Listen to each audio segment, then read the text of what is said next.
Second world war के खत्म होते ही ब्रिटिश एम्पायर पूरी तरह वीक हो चुका था। यूएस और यूएन ने ब्रिटेन पर काफी प्रेशर बनाया हुआ था। इंडिया में भी फ्रीडम फाइटर्स ने अंग्रेजों को काफी परेशान कर रखा था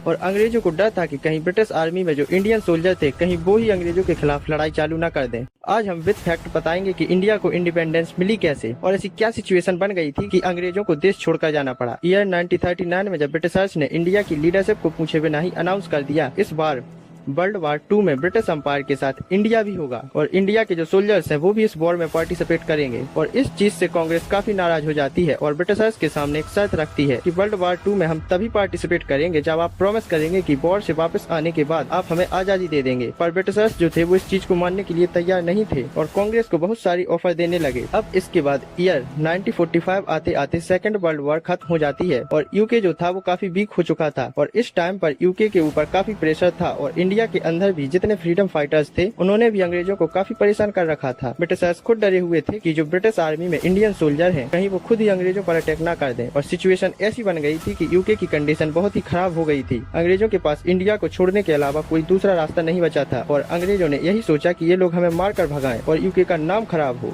इससे पहले ही हमें खुद ही देश छोड़ देना चाहिए। पर यहाँ दिक्कत यह थी कि पावर ट्रांसफर करें तो करें किसे, क्योंकि कांग्रेस और मुस्लिम लीग दोनों ही अपनी अपनी बात पर अड़े हुए थे। मुस्लिम लीग चाहती थी कि जहाँ मुस्लिम पॉपुलेशन मेजोरिटी में है जैसे पंजाब, सिंध, NWFP, बलूचिस्तान और ईस्ट में आसाम, बंगाल, इन सबको मिलाकर एक अलग देश पाकिस्तान बनाना चाहिए। वहीं कांग्रेस जो थी वो एक सेक्युलर यूनाइटेड इंडिया की बात कर रही थी और पार्टीशन के बिल्कुल ही खिलाफ थी।